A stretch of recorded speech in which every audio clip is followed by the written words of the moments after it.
Catholic photography. Be renewed by the Catholic faith. Alléluia. Alors, je rends la gloire à Dieu pour votre vie. Je lui dis merci pour votre histoire et surtout pour ce qu'il va faire pour vous. Je rends la gloire à Dieu parce que, en venant à cette retraite, comme je le disais hier, c'est que vous entrez dans le principe de votre délivrance. Le diable, il est menteur, il sera menteur, il va toujours mourir menteur. Une des choses que le diable ne peut pas faire pour vous, c'est que il ne peut pas vous empêcher d'entrer dans votre révélation si réellement vous voulez entrer dans cette révélation. Son seul objectif, c'est juste vous cacher la vérité pour ne pas que Dieu vous bénisse. C'est son seul objectif. Mais il a échoué. Et si vous êtes là à cette retraite, c'est parce que Dieu vous donne la possibilité d'entrer dans la faveur de votre bénédiction. Quelqu'un peut me dire un amen sérieux? J'ai la lourde charge, chers frères et sœurs, de prêcher sur les fondements ancestraux, comment les détruire. Mais je parlerai plutôt des fondements ancestraux liés à ce thème en général, du mariage et puis de l'enfantement. Amen, amen. L'une des choses que je voudrais vous répéter, c'est que comme dit le prophète Osée au chapitre 4, le verset 6, que le peuple de Dieu périt faute de connaissance. La méconnaissance de l'écriture, chers frères et sœurs, vous malheureusement permettent au diable d'avoir le dessus sur vous.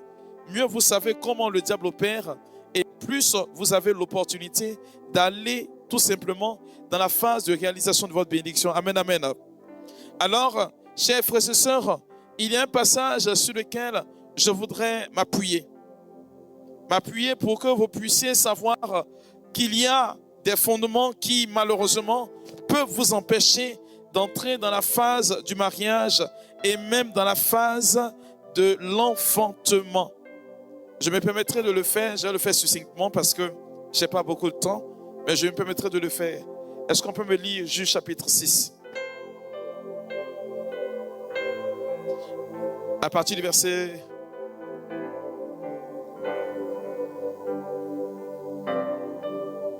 1er jusqu'au verset 5. Juge chapitre 6, à partir du verset 1er jusqu'au verset 5. Alors, pour ce qui concerne les fondements, David nous dit dans le psaume 10 au verset 3, « Quand sont ruinés les fondements ou les fondations, que peut faire le juste ?» Je voudrais d'ores et déjà vous rassurer, chers frères et sœurs, s'il n'y a pas de révélation, il n'y a pas de délivrance. Celui qui ne sait pas ne peut pas être délivré. Pour la plupart du temps, on a tendance à dire aux gens, je souffre, je sais qu'il y a tel facteur dans ma vie. Mais comment peux-tu rendre un témoignage à Dieu si tu ne sais pas de quoi il te délivre? C'est l'une des raisons pour lesquelles il y en a beaucoup qui vont courir d'homme de Dieu en homme de Dieu, qui vont courir de prière en prière, mais qui ne seront jamais délivrés. Parce que vous n'avez pas la connaissance de ce que vous avez. Hier, je le disais que c'est un péché de lèse-majesté de ne pas savoir, de ne pas connaître. Pourquoi? Parce que le Dieu que nous adorons est un Dieu omniscient, un Dieu qui sait toutes choses. Et si Dieu par-dessus tout sait toutes choses, nous avons pour aptitude de savoir. Ce n'est pas, j'ai envie de dire, une curiosité qui va nous plonger dans la mort, mais une curiosité qui va nous plonger tout simplement dans la délivrance. Et c'est ce que vous devriez savoir. Connaître les tactiques que le diable a sur notre vie et son influence dans notre vie nous donne l'opportunité de sortir de là où nous sommes. Et Jésus le dit pertinemment. Ton adversaire, avant de venir combattre avec toi, il t'étudie. Il prend la peine de savoir qui est-ce que tu es, quelles sont tes forces, quelles sont tes faiblesses et où est-ce qu'il peut t'aborder pour t'avoir. Mais quand tu méconnais ces choses, peu importe le type de prière que tu feras, peu importe, j'ai envie de dire, les mains qu'on t'imposera, les seuls avantages que tu vas avoir, c'est de tomber tout simplement, te rouler et puis te relever, c'est tout. Mais il n'y aura pas de délivrance par la suite. Le plus important, c'est de savoir. Et la connaissance aujourd'hui est par-dessus tout ce que Dieu nous donne en tant qu'être humain, mais surtout comme ses enfants, pour que nous puissions recevoir la délivrance. Je l'ai dit hier, les prières, il y en a assez. Il y en a même plusieurs. Mais ceux qui enseignent, ils sont peu. C'est l'enseignement qui automatiquement donne la délivrance. Et si nous parlons aujourd'hui des liens ancestraux liés au mariage et à l'enfantement, cela voudrait dire quelque part que le diable, quelque part, il a insidieusement investi notre vie. Et en investissant notre vie, il peut nous empêcher d'entrer dans le mariage par le truchement. Je dis bien, par le truchement d'un ancêtre qui a posé un acte par le passé. On le voit dans les évangiles avec Jésus, en Jean le chapitre 9, les versets 1er au verset 2. Lorsque Jésus rencontre la Samaritaine, lis-moi ce verset-là, avant d'aborder ce sujet. Jean chapitre 9, versets 1 et 2. Pour que vous compreniez, je suis en train de planter le décor, pour que vous compreniez là où nous en sommes, pour ne pas que vous soyez frustrés demain. Beaucoup ont tendance à dire, je suis baptisé, c'est pas faux. Le baptême, il est fort, le baptême, il est puissant, mais pris sur la vie de quelqu'un, mes frères et mes soeurs, laissez-moi vous dire que là, il peut bégayer le baptême. Jamais l'Église n'a dit que le baptême n'a pas d'impact. Et Thomas d'Aquin, même dit, il va jusqu'à pousser la réflexion plus loin. Vous savez ce que Thomas d'Aquin dit? Thomas d'Aquin va vous dire quelque chose de formidable. Il dit, bêtement, excusez-moi l'expression, mais il dit que lorsque une personne est marquée par le péché originel, de par son baptême, la racine du péché est totalement détruite. Cependant, il y a que les causes, ou du moins les conséquences du péché originel peuvent être encore dans sa vie. Alléluia. Il faut lire le passage. Jean chapitre 9, versets 1 et 2. En passant, Jésus vit un homme aveugle de naissance. Voici quelqu'un qui est né aveugle. À l'époque, quand une personne vient au monde avec une malformation ou quelque chose qui n'est pas normal, c'est dû au péché. Et ils avaient raison. Pourquoi? La Bible nous enseigne que toute naissance est entre les mains de Dieu. Tout ce qui sort de Dieu doit être normalement bon. Tu ne peux pas dire que tu es né de Dieu et puis obtenir, j'ai envie de dire, un malaise quelque part ou avoir une déformation. C'est forcément l'œuvre du diable. Vous comprenez? Et à l'époque, ils le savaient. Quand tu es malade, on dit, oh, ça là, c'est un démon qui est derrière. Parce qu'il n'avait pas d'explication logique. Aujourd'hui, la science est en train plus ou moins de raisonner tout ce qui est spirituel. Amen, amen. Il voit un aveugle qui est né. Toi, tu nais et puis tu ne vois pas. Ses disciples lui posèrent cette question. On lui pose une question à Jésus. Rabbi, qui a péché pour qu'il soit né aveugle? Qui est-ce qui a péché pour que ce dernier soit né aveugle? La question est logique, la question est normale. Ses disciples, ils sont dans le Nouveau Testament. Frères et sœurs, pour ceux qui l'ignorent, je voudrais vous rassurer. Ses disciples ont marché avec le Christ. Nous sommes au chapitre 9 de l'évangile de Jean. C'est dit qu'ils connaissaient le Christ. Ils savaient déjà plus d'une année qu'ils marchaient avec lui. Parce que l'évangile de Jean ne dure que 19 chapitres. Et donc, il y a déjà 9 chapitres. Donc, ils ont déjà fait chemin ensemble. C'est dit qu'ils connaissaient plus ou moins la Torah.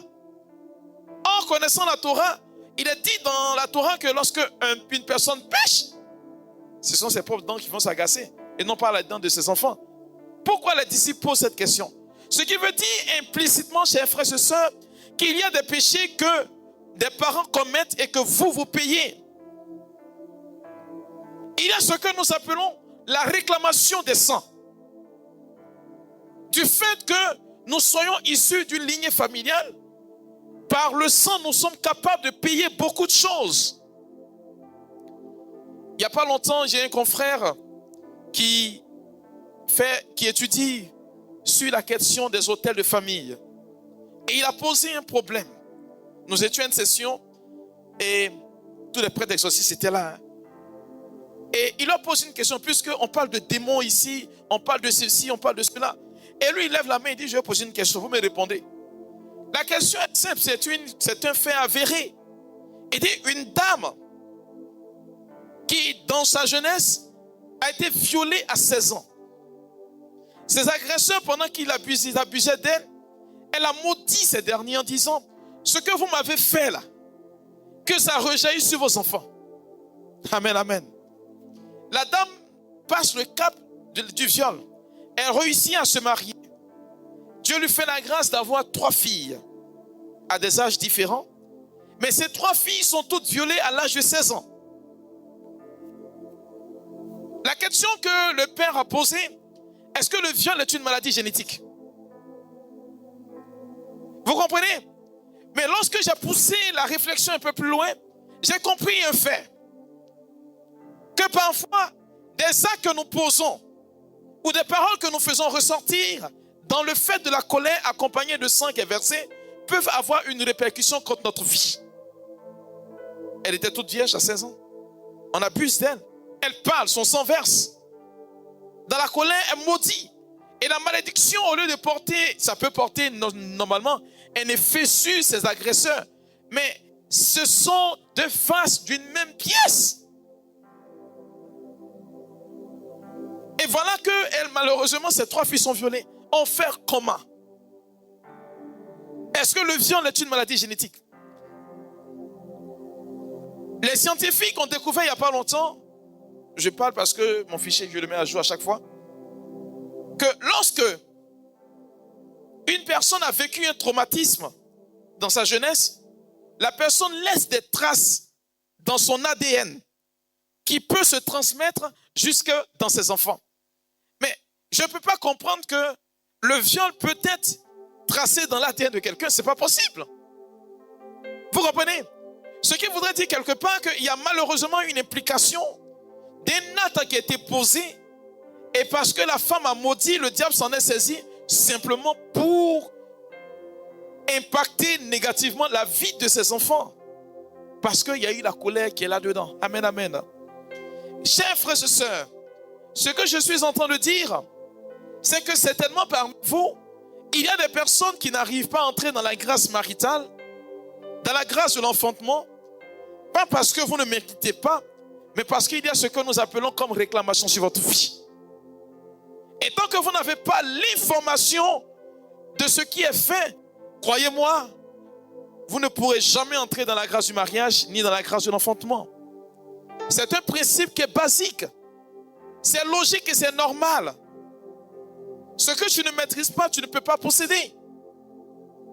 Si tu ne maîtrises pas les contours de ton mariage, tu ne peux pas, j'ai envie de dire, entrer dans la grâce du mariage. C'est un principe qui est établi. On ne marche pas et on n'entre pas dans quelque chose qu'on ne maîtrise pas. Et c'est de ce dont il est question aujourd'hui. Vous me citerez certainement, mon père, on a été baptisé. Oui, c'est pas faux. Est-ce que Judas n'a pas baptisé? Judas n'a pas été baptisé?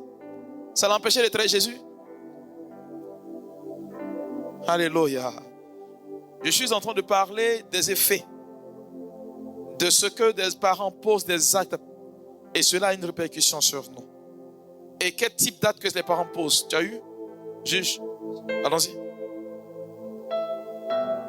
Les fils d'Israël firent ce qui est mal aux yeux du Seigneur, et le Seigneur les livra à Madian pendant 7 ans. C'est simple. C'est simple. Vous comprenez? C'est simple. Faire le mal à Dieu, c'est désobéir au premier commandement. C'est quoi le premier commandement? Pardon? Tu aimeras le Seigneur, ton Dieu, de tout ton cœur, de toute ton âme. Faux. C'est faux. Quel est le premier commandement des 10? Tes chers, ça c'est basique. Vous ne connaissez même pas. Aimer son prochain comme soi-même, dans les 10 commandements, c'est dedans. Et c'est normal.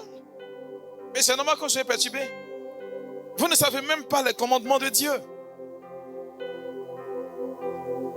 Ça, c'est bien pas de catéchèse. Oh.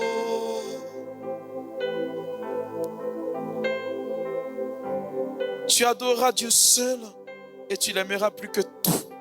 C'est le premier commandement. Il n'y a pas d'autre. La question, la réponse que vous avez donnée, c'est la question qu'ils ont posée à Jésus. Quel est le plus grand commandement dans la Bible? Ça, c'est le grand commandement. Ce n'est pas le premier. Le premier commandement, c'est tu adoreras Dieu seul et tu l'aimeras plus que tout. Tout simplement. Amen, amen. Eh bien, frères et sœurs, dès le moment où une personne se met en porte-à-faux avec Dieu et qu'elle se permet de porter une adoration à une divinité païenne, elle voue automatiquement un culte à cette divinité. Autrement dit, elle dédie sa volonté à cette divinité qui lui donne tout simplement plein pouvoir d'exercer une autorité sur cette personne. Étant donné que nous avons et nous sommes issus d'une lignée familiale, cela va provoquer malheureusement l'impact de cette divinité dans tous les restes de membres de ma famille. Il n'y a pas longtemps, il y a un grand sorcier qui disait ceci. Bon, c'est un sorcier grand, c'est comme ça qu'on le nomme dans le monde là-bas.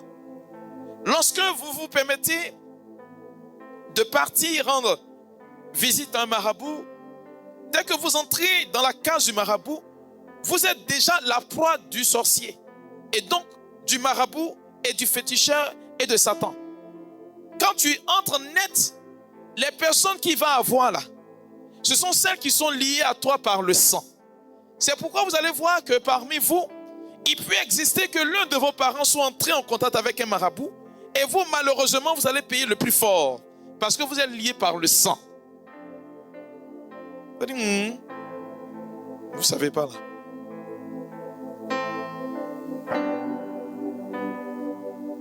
Et donc, malheureusement, il y en a qui aujourd'hui sont arrivés à cet état de fait là. On ne peut pas entrer dans la phase de notre bénédiction. Pourquoi?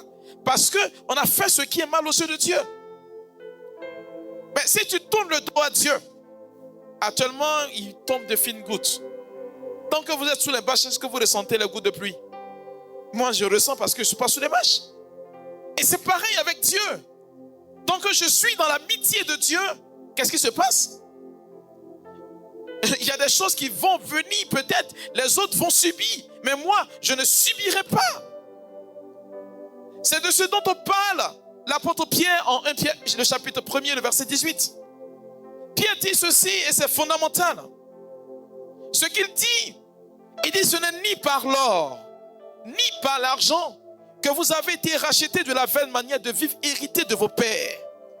Ce qui veut dire que quand vous portez le nom d'une personne dans votre famille, vous êtes automatiquement lié à tout ce qui concerne la vie de cette personne, en bien comme en mal. C'est pourquoi vous allez voir qu'il y a des dettes que les parents ont contractées qu'on appelle des dettes coloniales.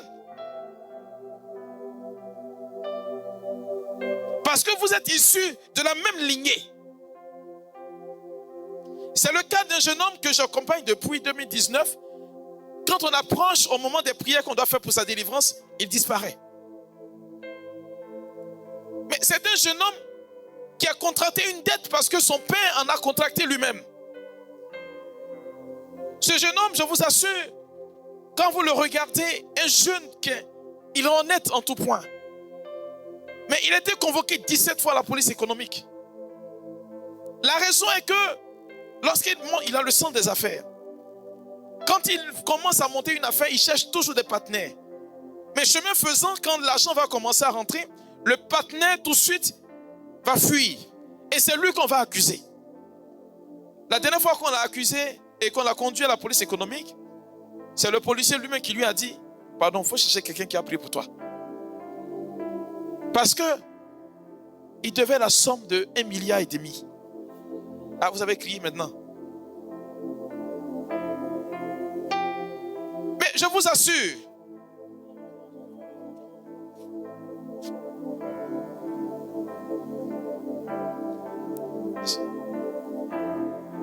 il est gentil. Comme il pleut, il me parle plus. Mais voici un jeune homme qui vit une situation pareille. Amen, amen. Mais figurez-vous que lorsque j'ai été dans sa vie et qu'on a commencé à fouiller, il s'est avéré que ses parents avaient un totem. 2 totems. Ils ne mangeaient pas le cilu et puis le riz. Ah, c'est aujourd'hui manger riz. Avant, on ne mange pas riz. Hein? Riz, c'est pour les oiseaux. Ah, vous ne saviez pas ça? En tout cas, en Côte d'Ivoire, le riz, c'est pour les oiseaux. Nos grands-parents savent de quoi je parle. Alléluia. Mais voici un jeune homme qui vit une situation pareille. Donc, il est bluffé sur le coup. Son père, avant lui, ne mange pas, il mangeait. Parce que son père dit, moi, je suis baptisé. Ayant fait le baptême, il dit, ben, moi, je peux manger le riz que quand on est baptisé en Jésus, on n'a plus de totem. Vous comprenez? L'erreur du père, c'est qu'il n'a pas renoncé. Vous comprenez? Il n'a pas renoncé. Une chose est de dire que je suis baptisé en Christ, et une autre chose est de renoncer à ce que nos parents ont adoré par le passé. Et cela suit un process. C'est un processus que nous devons suivre pour entrer dans cette phase de bénédiction. Mais ce jeune homme, quand il est né, il a dit non. Son père l'a soulevé suivant la tradition pour aller le déposer dans le poro. Il est né, après une semaine, on l'a déposé dans le poro. Quand il sortait du poro, il marchait. Mais très vite, il a rencontré Jésus parce qu'on l'a mis à l'école. Ses amis l'ont encouragé à aller à l'école, à aller à l'église. Et donc, il a rencontré Jésus. Il s'est fait baptiser. Mais la dette que son père a contractée, c'est qu'il a mangé un interdit. N'ayant pas rompu les liens, son fils doit continuer aussi à manger. Et ses frères et lui ont commencé à manger. S'il vient faire affaire avec toi tout à l'heure, il n'y a rien à faire, ça va marcher. Il dit le comble. Ce qui a fait qu'il a couru pour venir me chercher, c'est qu'il est parti avec un monsieur, avec son partenaire, ils ont fait une affaire. Et aucun de ses noms ne figurait sur le contrat. Ni son numéro, rien. C'est-à-dire quand on prend le contrat, lui-même, il n'est pas dessus. C'est comme s'il n'était pas là-dessus. L'affaire l'a pris. Ils ont payé. Le gars, il a fui. La convocation tombe sur lui. C'est son nom qui sort à la police économique. Vous dites quoi, mais vous jouez à Satan? C'est mon camarade, hein? Et le policier qui le reçoit lui dit, mais tu es ici pourquoi? Il dit, moi, on m'a convoqué, je ne sais pas pourquoi. Il regarde la convocation. On dit, mais comment se fait-il qu'une affaire, ton nom ne figure pas? C'est toi, ton nom qui figure ici à la convocation. Il dit, il ne sait pas. C'est ce qui l'a effrayé. Amen, amen. Je vous parle de ce que je sais. Je ne parle pas de ce que je n'ai pas vécu. Bien aimé, lorsqu'il y a une désobéissance à Dieu, le diable est capable d'infester notre vie au point où de crier ce qu'on appelle une réclamation. Voyez, l'une des erreurs de nos parents par le passé, ce que nous appelons fondements ancestraux, suivant l'enfantement et le mariage, vous allez voir que des parents vont partir pactiser avec des créatures, telles que l'eau, ainsi de suite, comme vous le connaissez si bien, vont offrir malheureusement des sacrifices pour obtenir la grâce du mariage. Vous comprenez? Ou pour obtenir la grâce de l'enfantement. Et pendant que vous le faites, le diable, si vous ne savez pas, il ne peut pas créer parce qu'il n'est pas l'origine de la création. C'est un voleur, c'est un menteur. Et lorsqu'il vous permet d'entrer parce que vous avez pactisé avec lui, ce qui va autoriser le diable à avoir accès à votre vie, c'est quoi? C'est le fait qu'en plus de ce que vous partez, dit que je veux ceci, vous savez ce qui va arriver? Vous allez porter une offrande, le lien de sang. Quand il est crié, laissez-moi vous dire ceci, il subsiste de génération en génération. Il parle plus fort. C'est pourquoi vous verrez que dans la Bible, aucun autel, aucune alliance n'est bâtie s'il n'y a pas de sang. Parce que le sang est l'entité que Dieu autorise, Dieu donne pour avoir accès au monde spirituel. Lorsque vous lisez Genèse chapitre 4, verset 9, vous allez voir que Dieu va demander à Caïn, où est ton frère Abel? Il va lui poser la question, suis-je le gardien de mon frère? Et Dieu va lui dire quoi? Il dit, qu'as-tu fait? La voix du sang de ton frère fait quoi? Quelle vengeance! Dieu par la suite va dire, on ne verse pas impunément le sang d'un innocent. Beaucoup n'ont pas su. Lors de la crise meurtrière en Côte d'Ivoire, quand on parlait de la fête de la paix, c'était quand? C'est quand même 15 novembre. Pour ceux qui s'en rappellent, il pleuvait sur tout le territoire national. Il n'y a pas une région où il ne pleuvait pas. Parce qu'on avait versé impunément des sangs innocents. Il fallait laver cela. C'est ainsi que l'Église a multiplié des demandes de messe pour demander pardon. Pour ne pas qu'il y ait des répercussions. Mais dès le moment où ces actes se posent, vous liez implicitement ce dans quoi vous rentrez.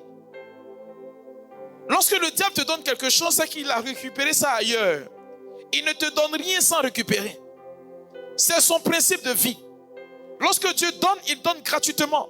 Mais le diable, quand il te donne, c'est qu'il a pris ça quelque part pour te donner. Et malheureusement, s'il te dit que tu dois payer cela toute ta vie et que tes générations futures vont payer, tu vas refuser. Comme c'est un menteur, il continue le principe et le process continue. Comme tu as versé le sang et que tu n'as pas invoqué le Dieu que nous adorons, que tu as invoqué lui Satan, tu lui donnes matière de pouvoir intervenir dans ta vie. C'est alors que vous allez trouver des personnes qui, ayant des possibilités, des opportunités de pouvoir se marier, ne peuvent pas se marier. Le gars, il vient, il s'en va, il ne sait pas pourquoi. Tu as prié pour marier de nuit, ça ne va pas. Tu cherches enfant, on dit, mais il y a fibrome, tu ne sais même pas où s'inquiéter. On te dit que tu n'as pas la possibilité, tu as la possibilité d'enfanter. Mais tu vas à l'hôpital, on dit que ce n'est pas possible. Et des maladies assez bizarres viennent contrecarrer ta vie. Chers frères et sœurs, ce que je suis en train de vous dire, c'est que le diable est capable de manipuler votre vie si vous lui donnez l'autorisation de le faire. Et pour beaucoup, malheureusement, c'est dû à ce que vos ancêtres ont pu faire ou vos parents ont pu faire par le passé. Alléluia. Est-ce que je parle à quelqu'un? Moi, mon objectif, c'est que ça cesse. C'est que vous entriez dans la phase de bénédiction de votre vie. Que vous soyez des hommes et des femmes capables de pouvoir aller au-delà de ce que vous souhaitez. Et Dieu va le faire aujourd'hui pour vous. Ce que je suis en train de vous dire, c'est que lorsque cela se fait, il y a implicitement que le diable vous maintient dans une forme de prison. Mais si tu n'as pas la connaissance de ces choses, tu ne t'en sortiras jamais. Et qu'est-ce que le diable fait? Voyez, il va nous donner la possibilité, malheureusement, je le dis bien, de prendre des raccourcis pour toujours nous maintenir dans sa botte. Aïe. Voyez, le diable, il est fin. Et dans sa finesse, il arrive facilement à te détourner de la loi de Dieu. Vous ne savez pas, hein? Pour celui ou celle qui veut être béni, il va falloir que vous fassiez quelque chose de fort. Ceux qui entrent dans la désobéissance de Dieu ne peuvent rien obtenir de Dieu. Laissez-moi vous le dire. Et c'est l'objectif du diable. Satan, il est très fin. Et dans sa finesse, il vous induit toujours en erreur. Regardez une machination du diable. Parfois, vous avez des fibromes. Et puis, quand on va vous opérer, le docteur dit quoi? Il faut faire enfant, sinon ça va repousser. Donnez-moi le nom d'une femme qui, après vous avoir opéré fibrome, qui a fait enfant et puis ça n'a plus repoussé. Ça pousse. Oh. Jouez avec Satan. Quand vous n'êtes pas informé sur certains faits, ça va avoir une implication.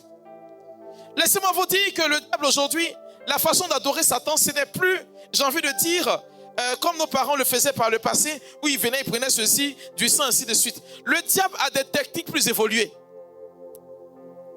Est-ce que vous savez qu'il y a des personnes qui adorent Satan par les rapports sexuels? Est-ce que je parle à un enfant de Dieu? Moi, j'ai l'une de mes filles qui, à ce jour, n'est pas mariée. 3 enfants de pères différents, tous des hommes mariés. Un jour, moi, j'étais assis à mon bureau. Avant, il voyait bien clair même. Quand tu rentres dans mon bureau, je te scanne propre. J'ai vieilli maintenant, mes yeux sont cassés un peu.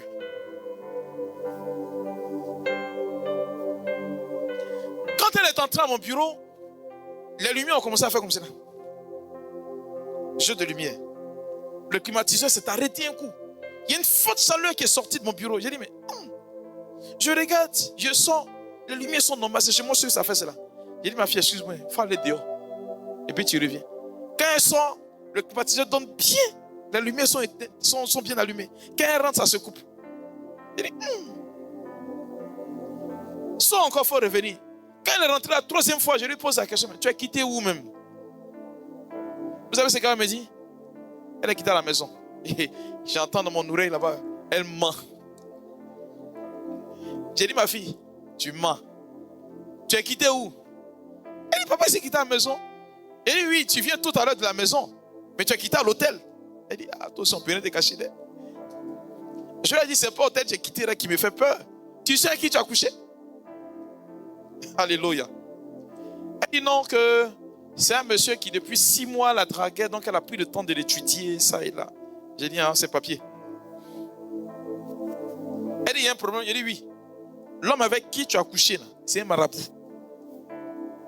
Tu lui dis qui tu n'es pas marié, là. Tu sais ce qu'il fait.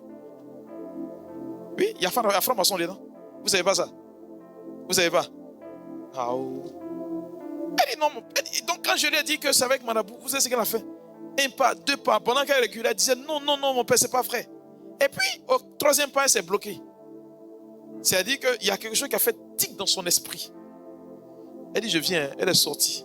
Elle a appelé 5 de ses copines. Elles lui ont tous donné la même réponse. C'est maintenant, tu sais qu'il est marabout. Non, elle savait depuis. Mais je vous assure que la jeune dame, c'est pas que elle est comme mon fils que je viens de parler là. Si tout à l'heure j'ai dit il y a fête, il faut venir, elle va courir. Mais quand je dis viens prier, elle n'a jamais le temps. Oui. Aujourd'hui, je vous assure, c'est une belle femme. Hein? Mais elle dit qu'elle a fait le mariage, ça a quitté sa tête. Mais le diable, il est fin. Et quand on est remonté de fil en aiguille, le fait d'avoir couché un marabout ne vient pas d'elle. Sa mère ne s'est pas mariée. Elle a fait des enfants comme cela. Sa grand-mère pareillement. Vous comprenez? Quand on remonte de fil en aiguille, il se trouve qu'il y a une adoration qui a été faite par le passé pour qu'elles obtiennent un mari. Et quand c'est comme cela, tu crées tout simplement les conditions pour que tu puisses rencontrer toujours des personnes qui vont te mettre dans des problèmes. Voilà le principe du diable. Alléluia. Est-ce que je parle à quelqu'un même? La chose la plus plausible, c'est que si vous savez d'où vient le problème que vous avez, vous êtes capable et vous êtes en mesure de pouvoir le résoudre simplement. Parfois, le Seigneur n'a pas besoin qu'on prie. Hein. Pour rompre les fondements ancestraux, il n'a pas parfois besoin qu'on prie. Il a juste besoin qu'on soit informé. Pour que dans l'information que tu as, l'information juste, il suffit seulement de faire un seul je vous salue Marie, et puis lui, Dieu, il accompagne, il fait le reste. C'est pourquoi vous allez voir que ce genre d'enseignement, quand vous allez commencer à les écouter, ça sera peut-être bizarre, mais vous n'aurez pas le temps. Il n'y a pas longtemps, il y a un monsieur qui m'a appelé, j'étais en France, il m'a dit, mon père, j'ai fait un enseignement sur la question des hôtels. Et pendant que sa femme écoutait, il s'est fâché, il a cassé le télé. C'est quel enseignement il écoute ça? Et puis un jour, il était couché et puis, comme Dieu est fort, sa main est partie dans son téléphone, comme il s'est arrangé, et puis paf, c'est sûr, l'enseignement est tombé. Il dit, pendant qu'il était en train d'écouter l'enseignement, le Seigneur est en train de faire sa délivrance. Il dit, lui seul dans la maison, il a commencé à tomber en transe, garçon. Sa femme rentre, tout est mélangé dans la maison. Il dit, il faut chercher le père, là, je le cherche, je le vois. J'avais fait l'enseignement, j'ai envie de dire, 5 mois avant. 5 mois auparavant. C'était pas en direct. Et cela aujourd'hui a eu un impact dans sa vie au point où il a commencé à faire chemin. Il dit que ça commençait à aller. Frères et sœurs, la première chose que vous deviez savoir pour qu'il n'y ait plus de réclamation sur votre vie de façon ancestrale, en ce qui concerne votre mariage et votre enfantement, vous savez c'est quoi?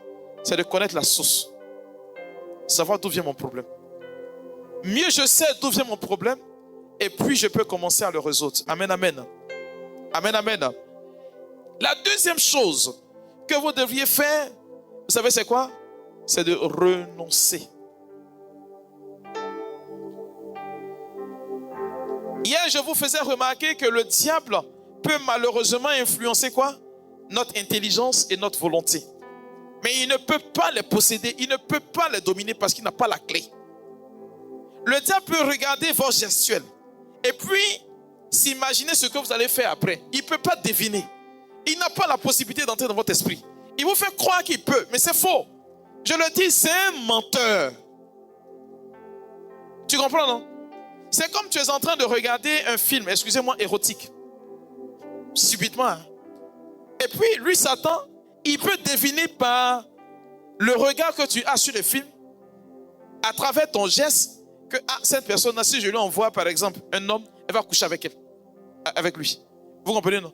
Et donc, c'est une intuition qui va tout de suite deviner, mais il ne peut pas. Toi, tu peux dire non. Et le diable ne peut pas gérer certaines choses en nous. Parce qu'il n'a pas l'autorisation, il n'a pas la clé.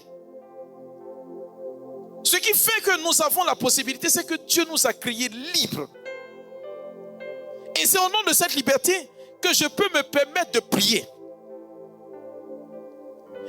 cette liberté ne me donne pas l'opportunité de prier, c'est foutu. Imaginez-vous quelqu'un qui part en guerre et qui, pendant en guerre, tu es déjà désarmé parce que tu te dis que c'est fini, j'ai perdu. Est-ce que tu peux remporter la victoire? Jamais. Mais il y a une chose que vous devez savoir.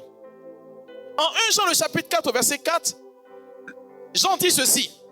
Celui qui est en nous, ou l'esprit qui est en nous est plus fort que l'esprit qui habite dans le monde. Je vais vous dire une vérité qui va vous choquer. C'est que Jésus a déjà vaincu Satan. Il a déjà battu le gars. Sur le tatami, le gars est perdant. Le diable veut te faire croire que toi, tu ne peux plus entrer dans l'amitié de Dieu. Que toi qui m'écoutes ici, tu ne peux pas être marié. Et suivant des nombreux échecs, tu vas voir que tu vas dire, mais est-ce que c'est pas vrai? Mais en réalité, parfois on pense que le fait d'échouer nous donne l'opportunité de dire qu'il y a une malédiction quelque part. Il peut exister une malédiction. Mais la malédiction n'est pas liée au fait que j'échoue. Mais c'est lié tout simplement au fait que je fasse de mauvais choix.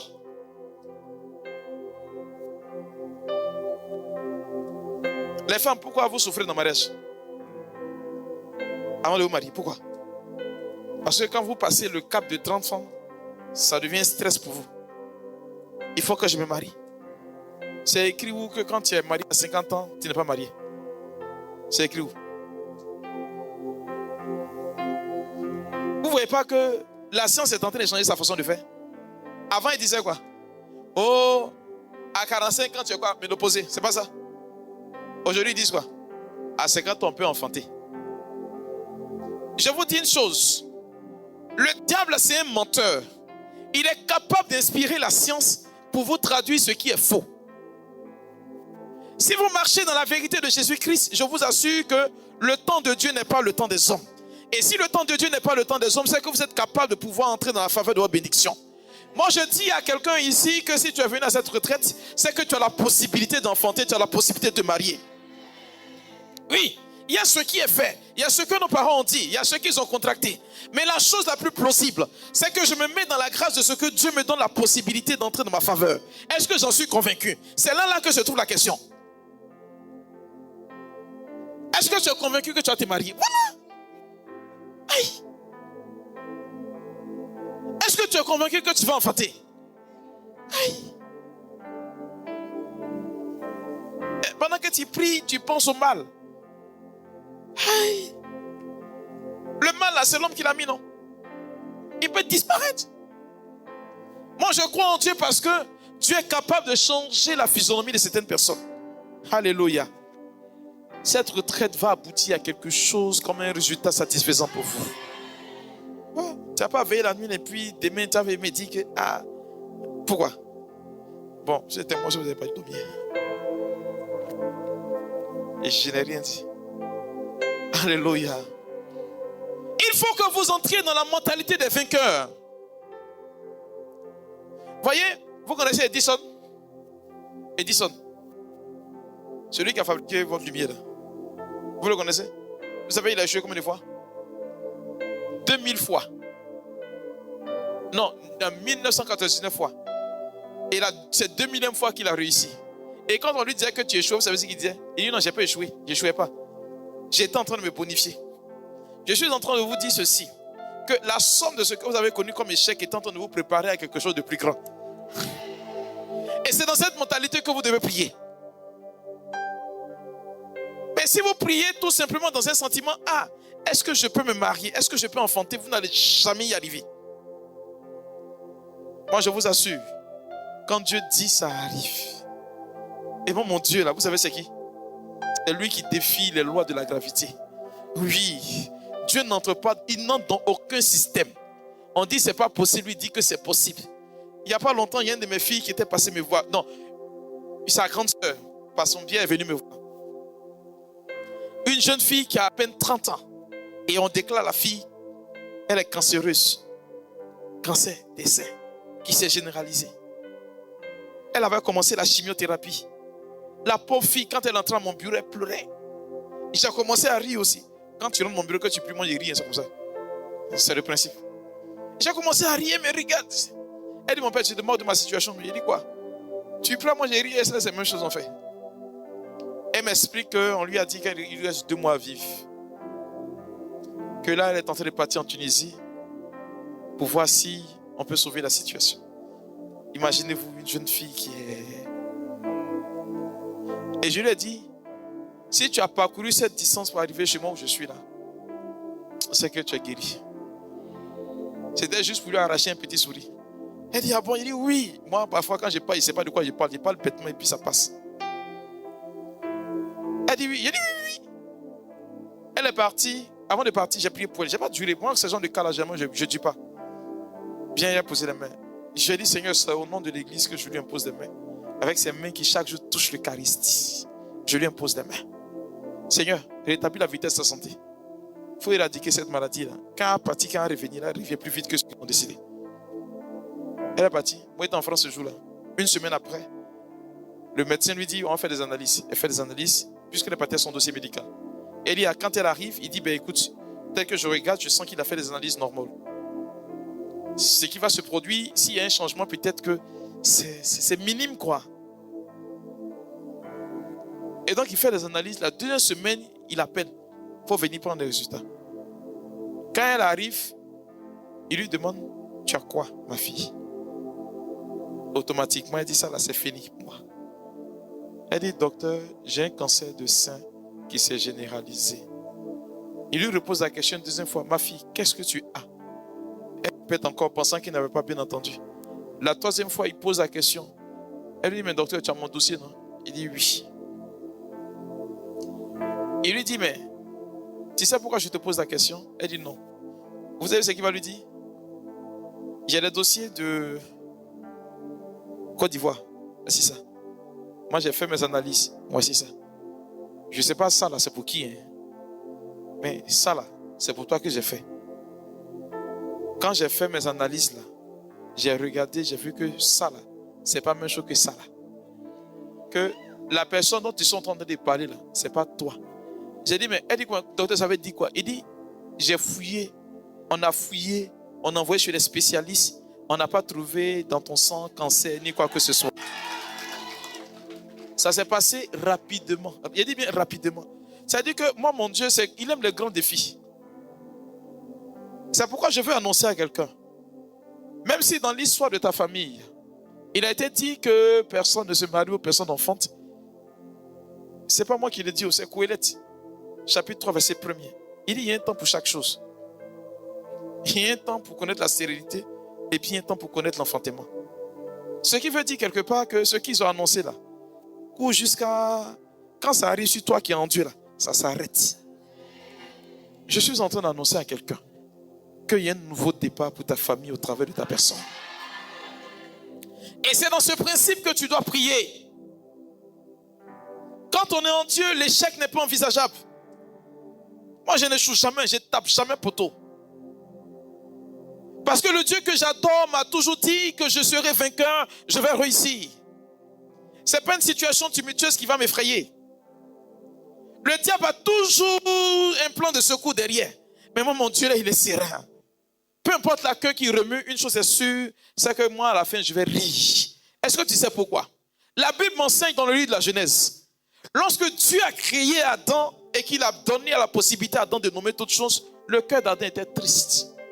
Dieu a vu que ce n'est pas bon que Adam soit triste. Il a créé Ève pour qu'il soit heureux. Ce qui veut dire que la préoccupation de Dieu là, c'est que toi tu sois une personne heureuse. Si c'est le mariage qui doit te rendre heureuse, tu seras heureuse. Pion. Si c'est l'enfantement qui doit te rendre, tu seras heureux. Je le dis, j'en suis convaincu. Moi, il ne faut pas me demander comment ça s'est passé. Hein, parce que c'est lui qui gère ça.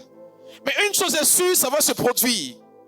Il a dit ceci, depuis l'époque de Jean le Baptiste, le royaume de Dieu subit des violences. Et sur les violences, on en parle. Ce qui veut dire ceci, peu importe ce que la prophétie a dit, même si elle tarde, elle prend son temps pour courir, une chose est sûre. Ce Jésus a vaincu déjà le temps. Il a vaincu la mort, il a vaincu la maladie, il a vaincu la stérilité. La chose la plus plausible, c'est que quand Jésus entre dans la vie de ce que tu vis aujourd'hui, tout arrive plus vite que ce que tu ne penses. Alors, je n'ai pas entendu amener quelqu'un. Je suis en train de te dire que tu es venu à cette retraite pour que le Seigneur se glorifie dans ta vie. Peu importe ce qui s'est passé par le passé, la chose la plus évidente, c'est que Dieu a déjà réalisé pour toi l'inimaginable. J'étais venu ce soir pour constater ce que Dieu a commencé à faire dans ta vie. J'étais venu ce soir pour constater ce que Dieu a commencé à opérer dans ta vie. Parce que je ne vois pas quelqu'un qui est stérile. Je ne vois pas quelqu'un qui est célibataire. Je vois des personnes qui sont dans le processus de l'enfantement et du mariage. Parce que le Dieu que je sais, il m'envoie ici pour prêcher pour que tu pleures. Il m'envoie te dire que c'est encore possible. Qu'est-ce que je raconte même? Que c'est déjà fait. Moi, je me rappelle d'une dame pour qui, quand j'étais dans mes débuts, il a vu que j'étais fougueux là. J'étais allé prier pour elle, elle avait une hernie discale. Et puis, je disais à la femme, est-ce que tu crois que Jésus peut faire? Elle dit, oui, mon père, il peut faire. Et puis, le Seigneur m'a giflé. Il m'a dit, dis-lui, est-ce que tu crois que Jésus a déjà fait? J'ai dit, mais Seigneur, pourquoi? Il m'a dit, on peut faire. Et puis, il a fait, il y a le temps. On peut faire, il y a le doute qui peut entrer. Mais quand il a fait, c'est dit que là, c'est ceux qui croient là qui voient. Parce qu'il est dit en Hébreu, en 1 Corinthiens, c'est ça, non? 1 Corinthiens chapitre 2, verset 9. Faut lire, pardon. Moi, j'aime ce verset-là. Je l'aime. Je suis venu te dire aujourd'hui qu'il y a des choses que tes yeux de chair n'ont pas encore contemplées, que Dieu va réaliser sur la porte. Est-ce que vous avez déjà vu un enfant de Dieu courir après bénédiction? Mais pourquoi vous courez après bénédiction? Moi, je ne sais pas. En principe, ça vient. Et puis on dit, Dieu a fait. Tu as trouvé? 1 Corinthiens chapitre 2, verset 9. Lis. Mais, comme il est écrit, c'est ce que l'œil n'a pas vu. Il dit, c'est ce que tes yeux n'ont pas encore vu. Ce que l'oreille n'a pas entendu. Ce que toi, tes oreilles n'ont pas encore entendu. Et ce qui n'est pas monté au cœur de l'homme. Ce que ton cœur n'a même pas imaginé. Tout ce que Dieu a préparé. Il dit ce que Dieu a préparé. Pour ceux qui l'aiment. Pour ceux qui l'aiment. Est-ce que tu comprends? C'est ce qui va t'arriver aujourd'hui. Ce que tu n'as pas imaginé. Donc le miracle, il ne faut même pas chercher à savoir comment ça va venir. Parce que c'est déjà là. Je suis venu t'annoncer que peu importe ce qui a été fait ancestralement, la chose que tu dois garder à cœur, c'est simplement que tu es foi en Dieu. Et tu verras que la bonté de Dieu se manifestera pour toi. Est-ce que quelqu'un peut me dire un amen sérieux? Moi, je suis venu prier pour des personnes qui sont déjà mariées. Je suis venu prier pour que vous ayez les conditions pour organiser votre mariage. Parce que c'est déjà là. Je suis venu pour que vous prépariez déjà le berceau du bébé. C'est tout. Moi, c'est ce pourquoi je suis venu ici. Et je suis convaincu qu'en venant ici, Dieu a déjà réalisé pour vous ce que vous n'avez pas encore compris. Oui, quand tu pars d'ici, il ne faut plus regarder en arrière ni dans le rétroviseur pour dire que ce n'est pas encore arrivé. Moi, je marche dans l'optique de ce que cela est déjà arrivé. Je marche dans l'optique de ce que cela est déjà arrivé. Et cela va arriver pour toi. Parce qu'il y a des choses que le Seigneur va faire apparaître dans ta vie. Est-ce que tu peux me dire un amen sérieux? Moi, je parle des personnes avec qui le Seigneur va comptabiliser maintenant. Quand on va sortir d'ici, on va parler de toi aussi, pion. Il faut dire amen que. Mais tu ne veux pas qu'on parle de toi. Est-ce que tu sais pourquoi? Parce que le Seigneur, il octroie sa grâce à qui il veut, quand il veut et comme il le veut. Est-ce que tu le sais? Moi, personnellement, quand je venais et pendant que je prêchais, ce qui mettait fortement à mon cœur, c'est qu'il y a des personnes qui parmi vous, voyez, ce que nous appelons la pierre d'achoppement. Voyez, la pierre d'achoppement, c'est la pierre qui relie toutes choses. Oui, qui relie toutes choses, passé comme présent et futur. Tu es dans le présent, mais tu relis et le passé et le futur. Ce que je suis en train de vous dire, c'est que ce que vos familles n'ont pas encore eu commencera avec vous. Ce n'est pas une question d'amen. Parce que pendant que je suis en train de parler, il y a comme une sélection pour chacune des personnes ici. Ce n'est pas une question d'amen. Pendant que je suis en train de parler, il y a ce qu'on appelle l'onction et le manteau de la distinction qui est en train de se poser. Ce n'est pas une question d'amen. Parce que pendant que je suis en train de parler, la faveur divine a commencé déjà à impacter des vies. Ce que je suis en train de vous dire, c'est que je suis en train d'annoncer quelque chose qui a commencé. Pendant que je libère cette parole, le ciel a commencé déjà à répondre. La faveur divine a commencé déjà à s'établir. Ce que je suis en train de vous dire, c'est qu'il y a des choses qui ont commencé à arriver. Et ces choses sont déjà entrées en accomplissement. Parce que le Dieu que je sais est un Dieu d'élévation. C'est un Dieu qui bénit, c'est un Dieu qui restaure. Pendant que je suis en train de parler, je vois dans mon esprit la prophétie qui a été établie sur Anne, la mère de Samuel, qui est en train de favoriser sa présence maintenant dans la vie de certaines personnes. Le Seigneur dit ceci: l'onction du passé est l'onction qu'il a déployée sur ses apôtres, sur ses disciples et sur ceux qui l'ont servi. Aujourd'hui encore, cela se fait. My God. Sécurité, regardez, pendant que je suis en train de parler, il y a des personnes qui ne peuvent pas tenir sur des chaises. C'est une onction véritable qui est capable et qui est palpable. Regardez la gloire de Dieu. Je dis bien la gloire de Dieu, la faveur divine est en train de trouver des personnes. Hier, vous n'étiez pas, aujourd'hui vous serez. Hier, vous n'avez pas été, Jésus dit, aujourd'hui vous serez. Parce que la plupart de vous, vous serez des témoignages vivants, des témoignages prospères. La figure divine est là. Wow. Je suis en train de parler des personnes. Pendant que je libère cette parole, croyez-moi, le ciel est ouvert. Je vois la main de Dieu, je vois la faveur divine se poser sur des personnes. Sécurité, s'il vous plaît, il faut m'aider ces personnes particulièrement. Parce que ça ne répond plus à un principe humain. Je le dis bien. Ce qu'elles sont en train de recevoir ne répond plus à un principe humain. C'est un principe divin qui est en train de s'établir. Regardez, la faveur de Dieu est là. Dieu est en train de témoigner tout simplement de sa bonté pour ces personnes. Je vois le miracle s'opérer pour vous. Je vois la gloire s'opérer pour vous. Je vois le miracle de Dieu agir dans votre vie.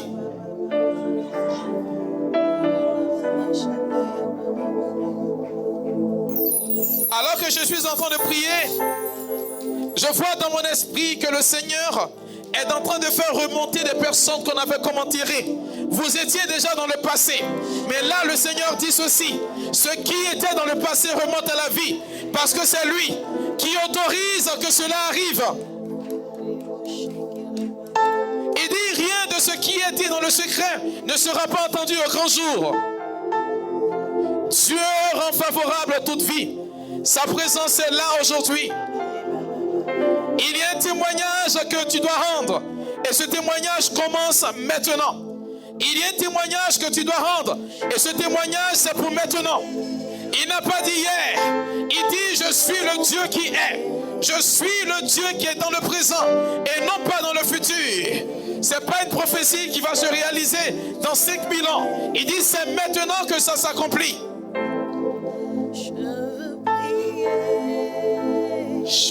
Baba. Qu'on peut m'aider des personnes d'une façon particulière. Vous avez sur vous le manteau de la distinction. Je suis en train de dire: avant vous, on parlera de vous. Après vous, on parlera de vous. Est-ce qu'on peut les aider, s'il vous plaît?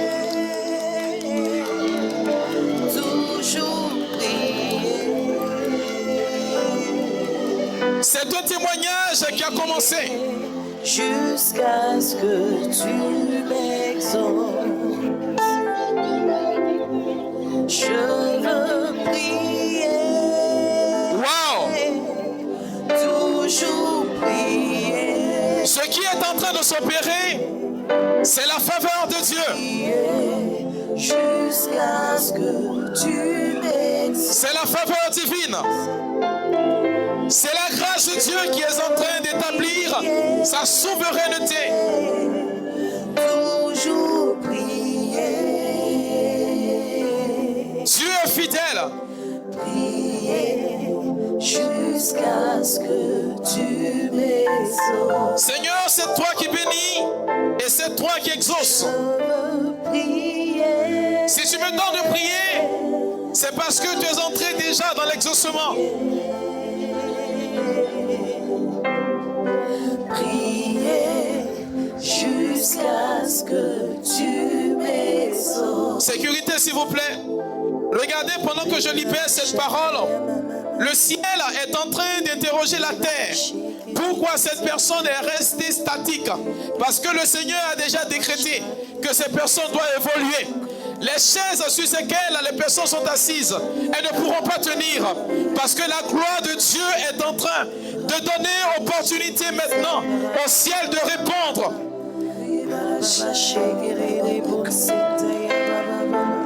Seigneur, tu es béni. Et ce que tu autorises aujourd'hui, c'est que nous puissions entrer dans la manifestation de notre gloire. C'est toi qui nous bénis et c'est toi qui nous restaure. Ta gloire est là, ta main nous touche. J'ai dans mon esprit une personne. Dans votre village, vous êtes la risée du village parce qu'il n'y a personne qui soit marié là-bas. Pendant que je libère cette parole, regarde, je vois que ton mariage est déjà arrivé. Il faut m'aider cette personne, s'il vous plaît. Dans le village, il se trouve que dans votre village, votre famille est la risée du village. Mais tu es la première personne qui va faire honneur. Sécurité, il faut m'aider cette personne. Pendant que je libère cette parole, regardez, Dieu pose la main sur sa vie. Et Dieu dit ceci, c'est avec toi que je vais commencer. C'est avec toi que je commencerai. Ta main nous touche. Ta main. La faveur divine est là. La gloire est là. Ta faveur est là. Ta main nous touche. Ta main nous touche. Ta main nous touche. Seigneur, ouvre le ciel maintenant, s'il te plaît. Ta gloire est là. S'il te plaît, ouvre maintenant le ciel. Waouh. J'ai dans mon esprit une personne. Tu n'arrives pas à enfanter parce que spirituellement, on a mis la main sur tes entrailles. Pendant que je libère cette parole, regarde, cette main qui est posée est en train de se retirer. Parce qu'il y a comme un feu qui descend maintenant. Il faut m'aider cette personne rapidement. La puissance de Dieu est pour elle. Nous touche maintenant. Ta main nous touche. Ta main nous touche. Tu es visité aujourd'hui pendant que je libère cette parole. Il y a un témoignage que la personne doit rendre. Waouh! J'ai dans mon esprit une femme. Toutefois que tu contractes une grossesse, c'est tout de suite une fausse couche. Pendant que je libère cette parole, le Seigneur dit, le cycle des fausses couches s'arrête avec toi aujourd'hui. Il faut m'aider cette personne rapidement. La puissance de Dieu est en train de garantir son élévation et sa bénédiction. Là, la gloire de Dieu est pour toi.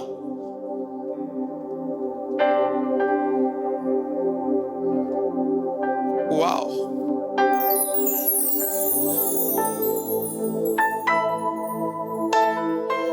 Ouvre les écluses des cieux.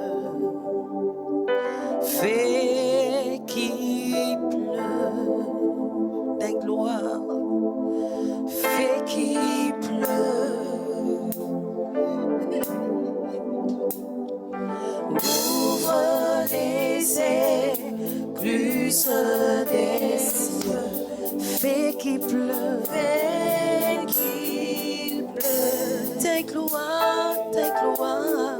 Fais qu'il pleuve. Ouvre les écluses des cieux.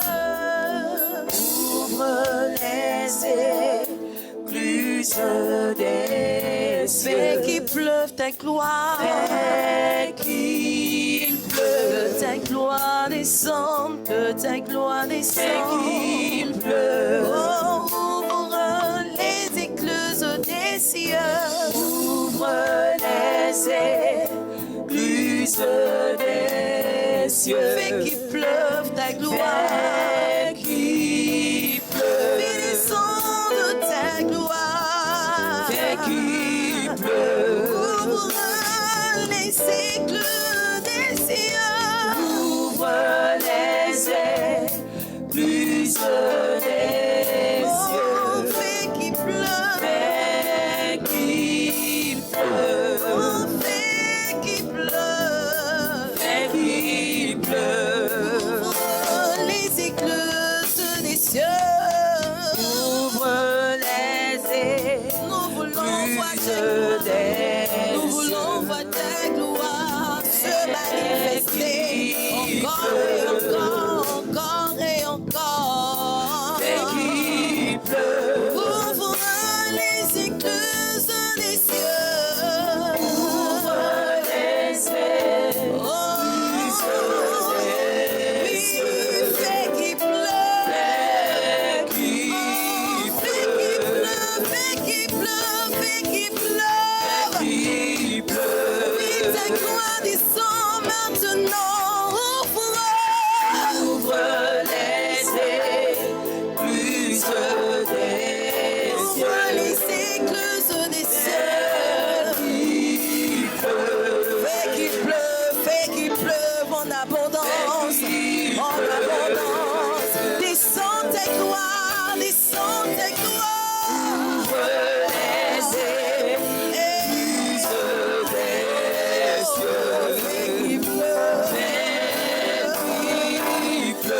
Ouvre les écluses des cieux, descends ta gloire, descends ta gloire. Seigneur, ouvre les écluses des cieux, relâche ta gloire, relâche ta gloire. Oh, relâche tes miracles, relâche tes prodiges, relâche les anges, relâche, nous voulons voir ta gloire, relâche tes miracles, relâche tes prodiges, relâche les anges, relâche, nous voulons voir ta gloire, relâche tes miracles, relâche, relâche, relâche les prodiges, relâche les anges, relâche, relâche, nous voulons voir ta gloire, relâche.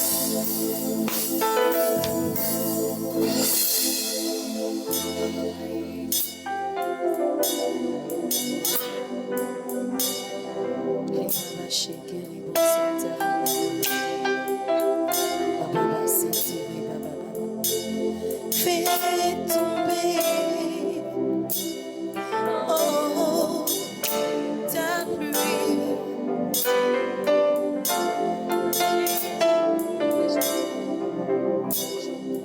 Papa, nous sommes en ta présence. Fais tomber, fais tomber.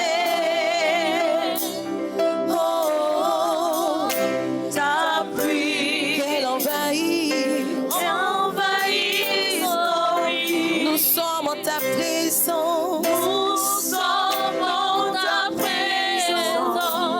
Fais tomber, fais tomber. Oh, oh, ta pluie, qu'elle envahisse nos vies. Ouvre, ouvre les écluses en abondance, en abondance. Fais tomber ta pluie, fais tomber ta pluie sur nos vies. Papa, oh, oh, ouvre les écluses en abondance, en abondance. Fais tomber ta pluie sur nos vies, sur nos vies. Ouvre les écluses en abondance.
Nous crions à toi, Seigneur. Fais descendre ta pluie en abondance sur nous. Fais pleuvoir ta grâce, ta gloire sur nous. Ouvre les écluses en abondance et fais-nous voir ta gloire. Manifeste ta gloire, manifeste ta gloire, manifeste ta gloire, manifeste ta gloire. Nous voulons voir ta gloire, nous voulons voir ta gloire. Abba, oh, Abba, oh. Abba, oh, Abba, nous crions.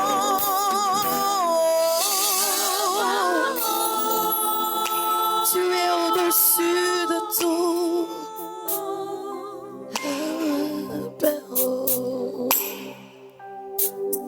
Je ne sais pas si il y a quelqu'un qui se prénomme Estelle.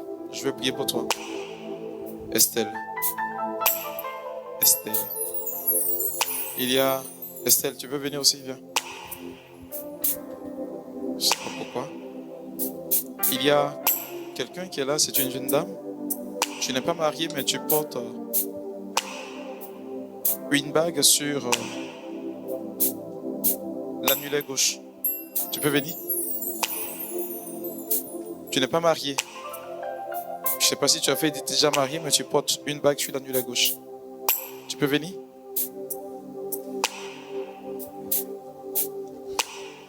Tu portes une bague sur l'annulaire gauche. Sur l'annulaire gauche, c'est ça, non? C'est là où on met alliance avant. Viens.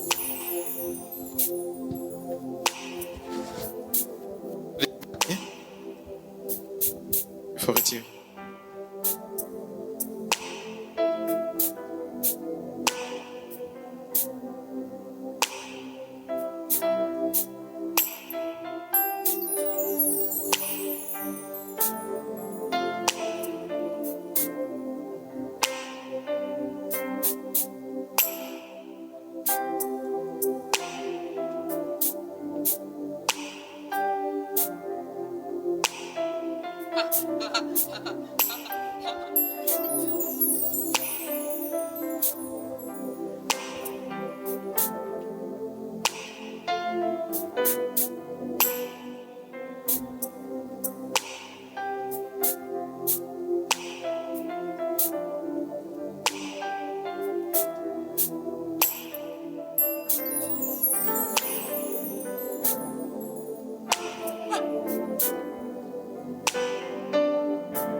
Voyez, il y a dans l'assemblée,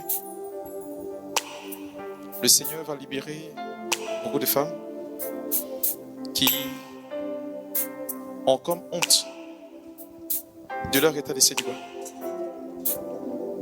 Comme si elles avaient volé alors que c'est un esprit qui est en train d'occasionner cela dans leur vie. Cela les empêche d'entrer dans la grâce maritale.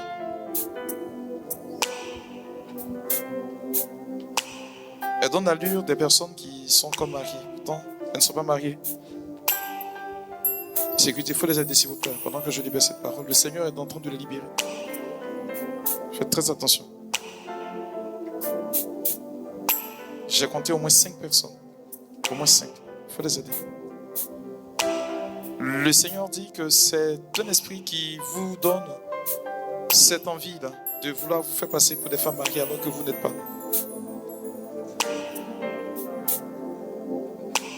Tac, tac, tac, tac. Regardez, ça a commencé. C'est puissant. Ce démon qui s'immisce insidieusement dans votre vie, voilà. Ce qui fait que même si quelqu'un veut vous approcher, il n'a pas la force. Vous avez l'impression d'avoir comme un mari de nuit qui vous repousse. Non, c'est juste que ce sentiment-là est animé par un démon, par le ministère de l'Église. Au nom du pouvoir que me confère cette Église, par le ministère des anges, j'ordonne que cet esprit quitte maintenant notre assemblée. C'est pas une question d'amen, s'il vous plaît. C'est puissant ce que le Seigneur est en train de faire. J'entends délivrance, délivrance, délivrance, délivrance. Et c'est en train de s'opérer. Vous n'allez pas pouvoir tenir. C'est même pas une question de dire je vais bouger. Non. C'est que ce démon est en train de partir lui-même. Je dis bien, il part. C'est pas quelque chose que vous avez souhaité, mais il est là. Il est en train de... Je dis, tu quittes cette assemblée maintenant. Je dis maintenant même, là. Tu pars au nom de Jésus-Christ de Nazareth. Allez.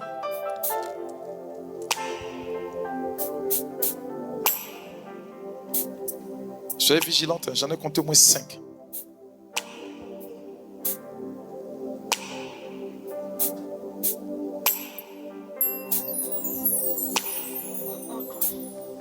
Je soumets à l'autorité de Jésus. Je soumets au pouvoir de Jésus votre vie.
Seigneur, combattez-moi, je crierai encore plus fort. C'est toi seul qui peux me sauver. Seigneur, combattez-moi, je crierai encore plus fort. C'est toi seul qui peut me sauver. Il y a autour de moi des voix qui m'empêchent de t'invoquer, oh Fils de Dieu. Seigneur, combattez-moi, je crierai encore plus fort. C'est toi seul qui peut me sauver. Seigneur, Seigneur, combattez-moi. Je veux prier pour une dame qui... Tu as une trompe qui est défectueuse. Une trompe qui est défectueuse. Tu n'as pas deux trompes, tu as une seule trompe, mais la seule trompe est défectueuse. Il y a un problème au niveau de ta seule trompe. Je vais prier pour toi. Rapidement. Je ne te connais pas. On t'a déjà retiré une trompe, je crois. Et tu as l'autre trompe qui ne marche pas bien. Je ne sais pas, il y a quelle anomalie. Je veux prier pour toi. Je ne sais pas si c'est quelqu'un qui nous suit en ligne. Il faut que la personne se signale. Je ressens cela fortement. Tu as une seule trompe et la seule trompe que tu as est défectueuse.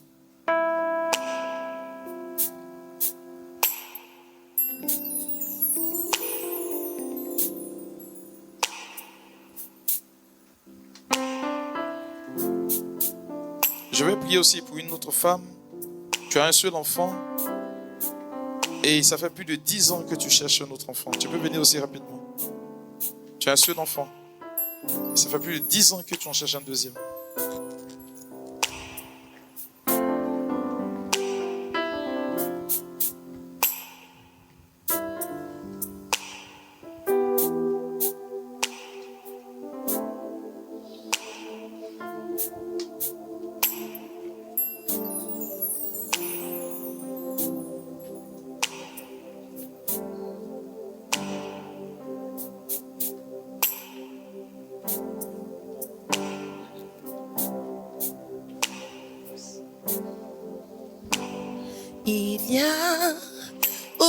autour de moi des voix qui m'empêchent. Je prie Dieu pour vous en cet instant précis. C'est le Dieu qui accorde toute grâce quand vous venez à une rencontre que Dieu convoque. C'est qu'il vous a déjà octroyé. Je n'ai vu que ce que le Seigneur a déjà disposé, parce qu'il dit dans l'une du prophète Osée, il ne fait rien sans avertir son serviteur le prophète. C'est parce que j'ai vu que le Seigneur avait déjà exaucé qui m'a permis de voir.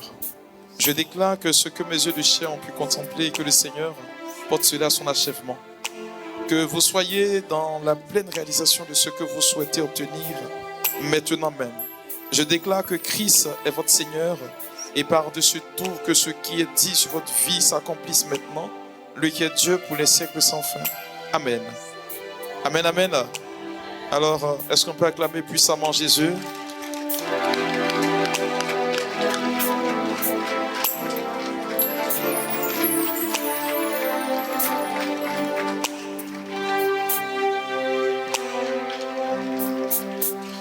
Alléluia. Alors, mot de fin, c'est que tous autant que vous êtes ici, voilà, vous êtes bénis, restaurés, Dieu vous a déjà exaucé. Voilà, merci encore à vous. Asseyez-vous rapidement.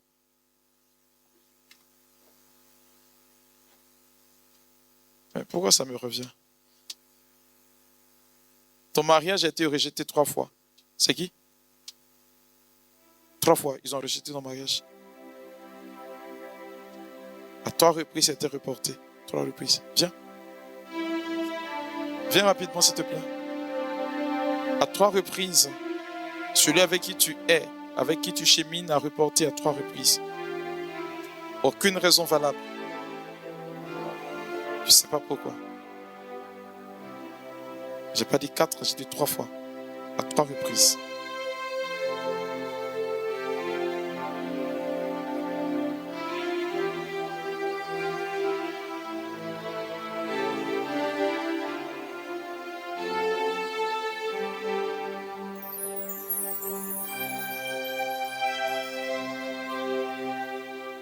Tu es en train de prier fortement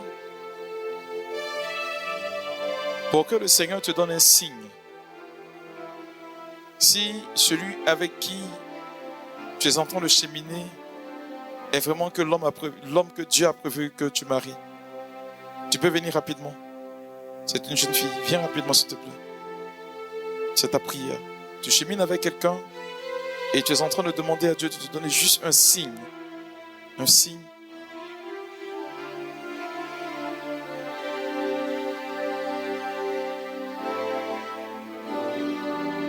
Tu peux venir rapidement.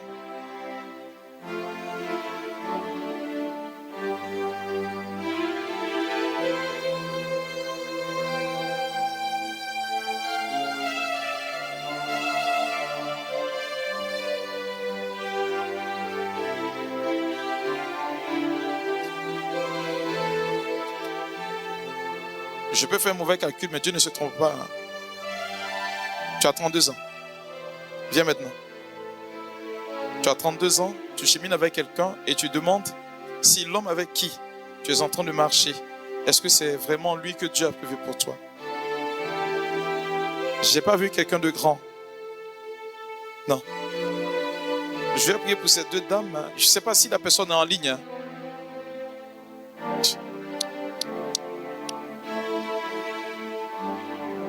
32 ans. Viens, viens.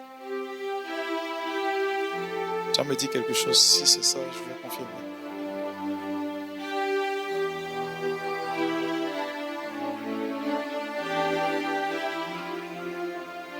C'est elle que j'ai vue. Je bénis Dieu pour sa vie. Alors, la question que vous vous posiez, elle est toute simple. Dieu a béni la femme parce qu'elle est la dernière créature de Dieu. Après elle, le Seigneur n'a plus pourvu autre créature. Et ce qu'il a donné à la femme est fondamental et formidable. Vous savez c'est quoi? Votre intuition féminine. C'est là que Dieu vous parle. C'est pas ailleurs. C'est pas ce que d'autres disent qui vraiment reflète l'image de Dieu. Dieu vous parle. Et si vous doutez simplement de la relation, il est clair et certain que ce n'est pas l'homme de votre vie. Une chose est sûre, c'est que ce en quoi vous croyez, c'est ce qui est. Ne doutez pas de votre intuition, que personne ne vous fasse douter de ce que vous avez comme intuition. Ça peut aller.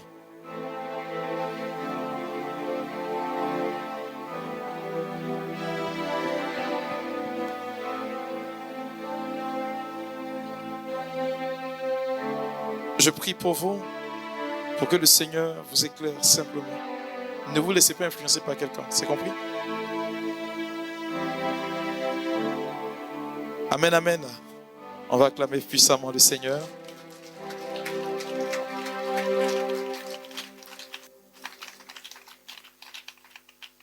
Ceux qui sont connectés, est-ce qu'il y a non du côté de l'Allemagne et puis de la Belgique?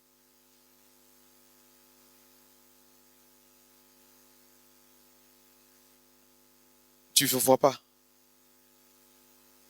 Allemagne ou Belgique? Et Belgique, pardon.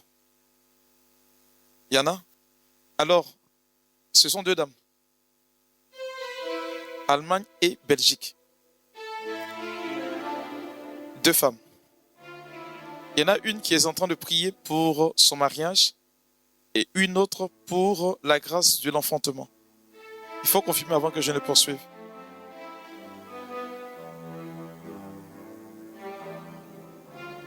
Il faut vérifier rapidement.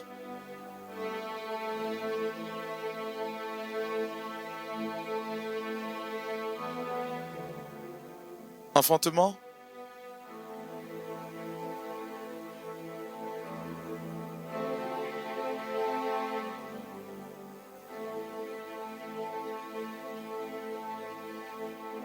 Mariage. Allemagne. Est-ce que la personne peut se... Je rends la gloire à Dieu parce que le Seigneur dit que c'est déjà arrivé, qu'il ne faudrait pas entrer dans l'impatience. Sa faveur pour ces personnes est déjà établie. Plus vite, vous allez vous marier et cela va même vous surprendre. Alors, je voudrais simplement leur dire que ce pourquoi le Seigneur vous dit que vous allez vous marier, ce n'est pas que vous ayez décidé une date de mariage, non. Il vous surprendra, le temps où vous allez vous en rendre compte, vous êtes déjà dans la grâce du mariage. Et je bénis Dieu, parmi ces personnes qui sont connectées, il y en a une précisément qui a son mari qui est dans l'impossibilité d'enfanter. Il ne peut pas avoir des enfants. Est-ce que je peux te signaler? Je ne sais pas où tu te trouves. Ce qui traduit tout simplement un comportement assez bizarre. Il a commencé à changer.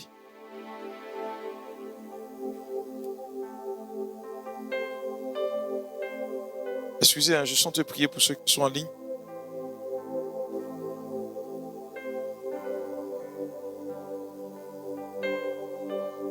Il y en a une qui est aussi concernée qui est là. Ton mari ne peut pas enfanter. Est-ce que tu peux venir aussi? Je vais juste prier pour toi.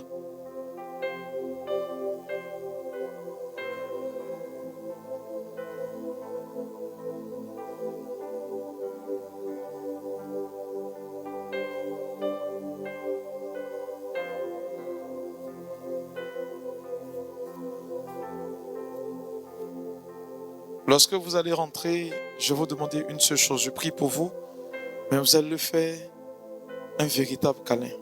Pour qu'ils ressentent la chaleur de votre corps. C'est compris? Le Seigneur va se saisir de votre présence corporelle pour traduire son amour. Et dites-leur que le Seigneur a déjà réalisé pour eux le miracle. Tout simplement. Il ne faut pas, ils vont vous demander comment. Vous dites que vous ne savez pas. Mais Dieu a déjà fait. Juste vous imposer les mains. Celles qui n'ont su, qu'elles disent aussi à son mari pareillement. Et demandez-lui de pardonner à son époux simplement. Je ne sais pas pourquoi, mais elle est beaucoup fâchée contre son mari. Que Dieu vous bénisse encore. Seigneur, merci pour ceux que tu bénis maintenant, ceux à qui tu accordes la faveur de ta grâce.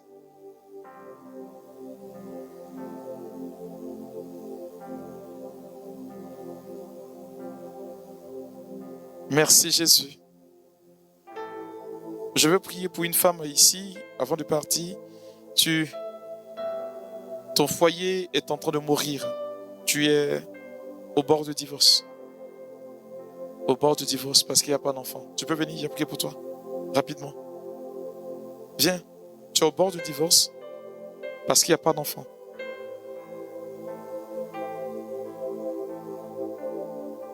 Une aussi qui est là.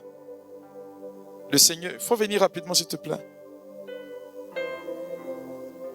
Là, au bord du divorce, au bord de la séparation. Je ne sais pas si vous êtes marié, mais la séparation est envisageable. Une petite étincelle et puis ça part. Le Dieu que nous adorons est un Dieu qui unit et c'est dans l'union qu'il bénit. Il ne bénit pas en dehors de l'union. Et s'il a autorisé que vous puissiez vous marier, ce n'est pas pour que vous puissiez divorcer. Que ce démon qui est en train de vous inciter au divorce quitte votre vie maintenant. Je prie que la faveur divine soit pour vous le lieu d'un témoignage vrai et que vous puissiez témoigner encore puissamment de ce que Dieu aura autorisé certaines choses dans votre vie. Je prie que sa faveur ne vous fasse pas défaut. Il est Dieu pour les siècles sans fin. Amen.